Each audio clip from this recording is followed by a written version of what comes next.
Why is it that some people just seem to go through life completely effortlessly? People are just drawn to them. They exude confidence. They're completely magnetic. For some reason, they're able to attract success anywhere they go. What if I told you that these people were not just blessed with these abilities to naturally command a room or charm a group of people, but actually they were carefully constructed things that they did and things that you can do to both boost your confidence and attract your own success. Some of these will be physical shifts, a lot of them are mental shifts, but they're all relatively easy to implement. I've been like sprinkling some of these into life, and I've definitely noticed a change in how people perceive me. Why is all of this important? Well, when we put out this confident front, naturally people are going to be more attracted to us. And I don't mean like a physical or romantic attraction, but just attracted to us as people. They'll be interested in us. They'll want to know who we are and they'll want to be around us. This can lead us to more opportunities, which could improve our chances of success, no matter what industry we're in. I'm specifically going to be looking at Marilyn Monroe as an example because I think she's one of those people in history that we just have this sense of as this enigma, this super magnetic, ultra feminine woman that was able to command people like this. And it seemed like it was something that just came effortlessly easy to her. But she said herself in many interviews that there were things she specifically did in order to create her aura of Marilyn Monroe. This video is a bit of a diversion on this channel, and I'm really excited about it. If you like it, like it. If you like the vibe, subscribe, because all of this helps me know that I'm doing the right thing here on the internet. And I would love to chat to you in the comments, so talk to me below. I think it has to be said when we're talking about Marilyn Monroe, the idea of creating an alter ego. I think people have in their heads that Marilyn Monroe is and always has been the exact person that we see her as. But that's not true. Marilyn Monroe was born as Norma Jean Mortensen. It's said that Norma was quite a shy and insecure person. When she decided to become Marilyn Monroe, it was like stepping into an entirely different person, someone who was glamorous, sensual, and confident. When the camera starts, Marilyn Monroe steps in, and when it's over, Norma Jean comes back. This is also backed by psychology. According to research, stepping into a different persona can eliminate a lot of our fear, self-doubt, and anxiety, and allow us to become our confident, radiant selves. The technique is known as self-distancing, which sounds kind of iffy, but it basically allows us to perform well under pressure by temporarily separating our insecurities from what we need to do. By acting as someone different, someone bolder and more capable, we tend to respond differently in situations. Beyonce is another celebrity that has done this. She created this persona of Sasha Fierce for when she was on stage to overcome her stage fright. It's something we would never associate with Beyonce, the idea that she would have stage fright. More recently, Chappel Roan, who's this absolute rising star, has developed this clear persona that's super confident and completely self-expressive. Related to the idea of the alter ego is the idea of radiating your energy, or you're sending your aura out and becoming more magnetic. The one that's most closely associated with Marilyn, which is the Marilyn Monroe effect. It feels a bit woo-woo, but the way that we put ourselves out into the world really affects how people see us. There's this really famous story of Marilyn walking through New York with a friend of hers. And she was talking about how she liked New York because people didn't really bother her and she could just wear her normal clothes and be herself. Then she said to her friend, "Do you want to see me become her?" And she was talking about becoming Marilyn. She did this very subtle shift, which was just turning on that aura of Marilyn. And once she made that shift, people started noticing her, people started stopping and realizing that this was Marilyn Monroe. And I think that just encapsulates the whole idea of this magnetic energy that she had and that you can create for yourself too. We can almost invisibly put out a certain energy that will attract people to us. This is something I did in an acting class a couple of weeks ago, where we were asked to radiate our aura and imagine that we were sending our energy out into the space around us. It was so interesting to see how that affected the space because a group of people were doing this. We were seeing each other differently, and you could feel other people seeing you differently too. You could also tell the people who didn't quite connect with this idea and who weren't radiating in the space. Have you ever noticed that sometimes when you're in a group setting, someone will introduce themselves and you'll forget their name? Oftentimes that has something to do with them and not to do with you. It's usually the energy that we're putting out there as we're introducing ourselves or as we're talking about ourselves. If we're talking about ourselves in such a way that indicates that what we're saying is not that important, you're not going to pick up what I'm saying. If you're an actor like Marilyn was, or an entrepreneur, or someone looking for a job, or someone looking for a friend, or for a romantic partner, how you put yourself out into the world is huge. If you've ever tried to get someone's attention in a bar or in a club, you'll know what this feels like. Go into a space and try and put your energy out there, try and remain present and see what happens. Are you noticing that you're getting any more attention from this interaction? The next idea is a physical shift, and this is the idea of posture. Posture is so important for how we perceive ourselves and how we're perceived by others, and psychology backs this up. It's been shown that by standing in power poses, maintaining good posture and open posture in the body, this can reduce our levels of cortisol, which is a stress hormone, and increase our levels of testosterone, which is linked to confidence. Oftentimes, when we see someone with good or bad posture, we'll think in our heads that this means that they are confident. But often it's actually the opposite way around. These people feel more confident because of the posture that they adopt, and people will feel less confident when they're in a less confident posture. Even though this is a physical shift, recently I've been working with a posture coach, and I found that it's the mental shift around posture that actually helps you to maintain a good posture. Rather than trying to make physical adjustments to stand up straighter, if you're instead thinking about a long spine and trying to think about creating length in the spine all the way up, or just simply imagining your skeleton and the position of your bones, this can really help you to actually adopt a better posture. Marilyn also knew that posture was really important, and she actually trained in ballet to improve her posture.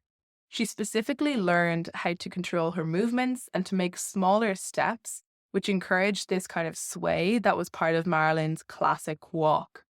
All of this contributed to her overall posture that was really feminine, really graceful, and also really noticeable because it exuded confidence the way that she moved through a space. And this wasn't something that came naturally to her. It was something that she trained in and something that she practiced and something that you can do the same for.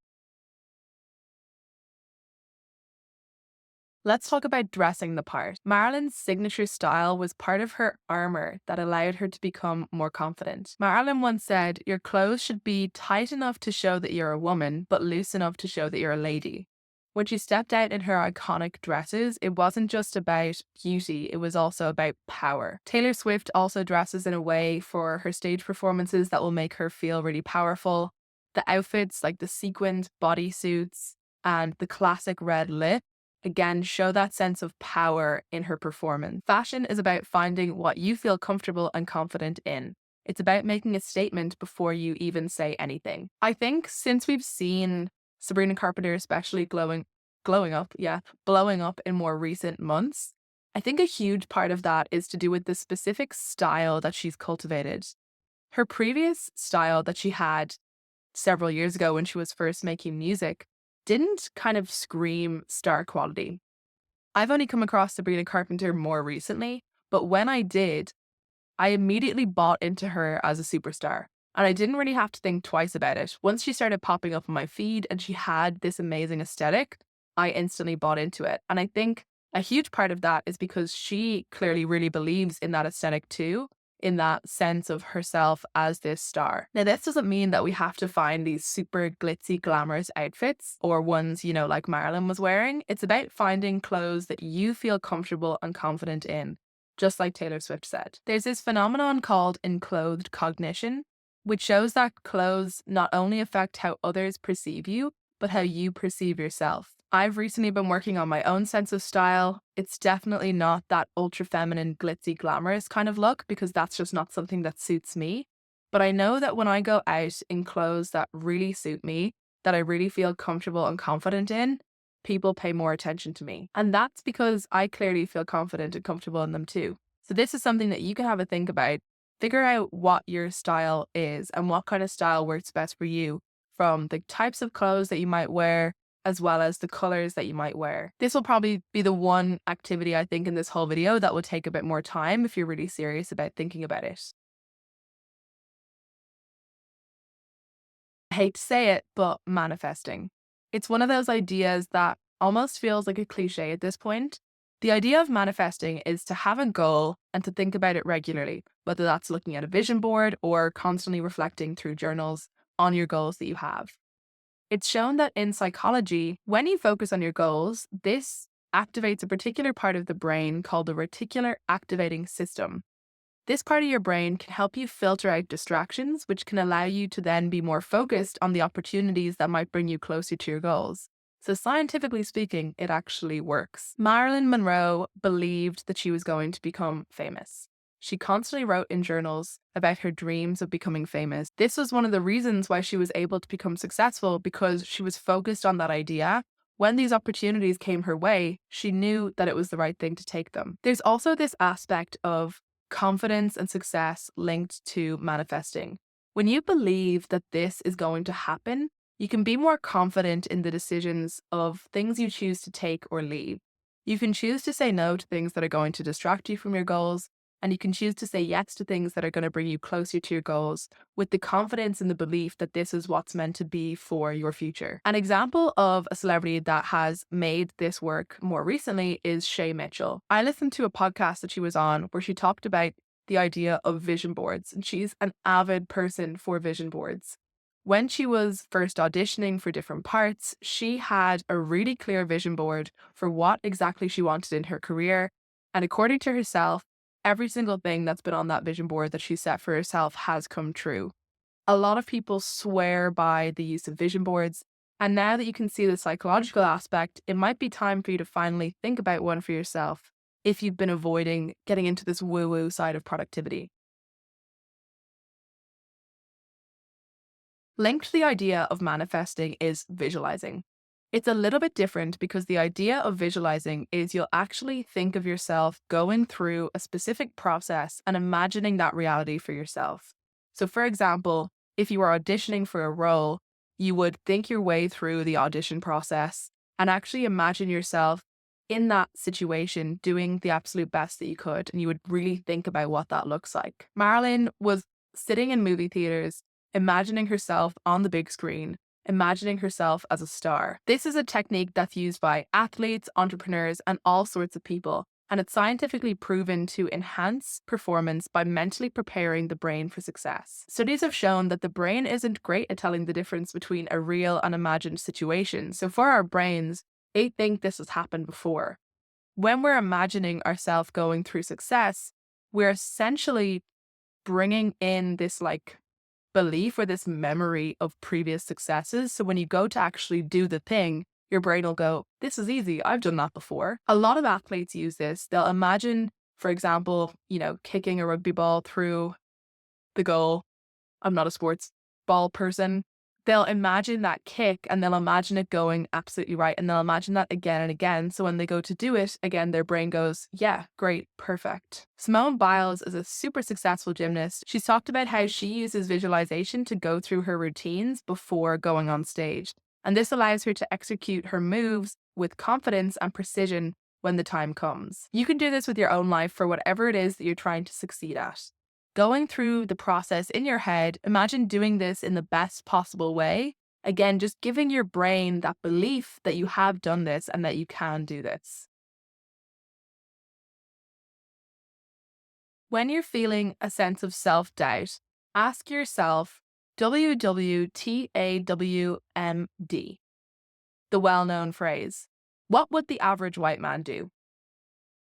Scandal, I know, but thinking like a man, especially a white man, is going to make you appear more confident, essentially appear almost delusional at times, and this will attract success. There's often this thing said about applying for jobs that when a man sees a job application, they will see the things on that list that they can do and they'll apply based on that. And when a woman sees a job posting, they'll see the things that they can't do and they won't apply based on that.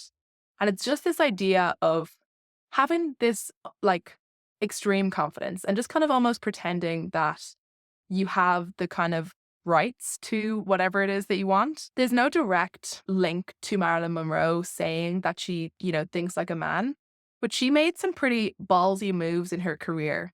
When she was constantly being typecast as the dumb blonde, she decided to move to New York, study acting under Lee Strasberg, and open her own production company. What? That's pretty crazy for the times that it was. So she definitely had that sense of taking control of her career. She also fought to be paid fairly for her work. So there was this clear kind of masculine energy that came into Marilyn's career goals. Another actor that's talked about this is Jenna Ortega, who said that when she was doing the prep for Wednesday, because she had to play the cello and she was really nervous about getting it right, that people who were professional cellists were going to, slam her online for not having it all 100% correct. Her cello instructor told her to think like the average white man. And she said that that particular thought process has been really helpful for her. And that's really kind of changed how she thinks about a lot of things. A friend of mine, one of the teachers that I work with in the business that I run, said this to me recently as well. It's really helped my ability to make decisions as a leader. And that is such an important thing to be able to do. When we're constantly hemming and hawing and doubting ourselves in our own decisions, it does not show confidence. And naturally, we're not going to feel confident about those decisions. That mindset shift of thinking, if I was a man in my 40s running this company, what way would I approach this scenario? It's a lot more effective than what I have been doing. That is it for this video. I hope that you liked it and I hope it's useful. I hope that you decide to maybe take on some of these techniques to allow yourself to become your confident, most radiant, magnetic self. Thank you all for watching. Remember, if you liked it, like it. If you like the vibe, subscribe. And I'll see you all in the next video.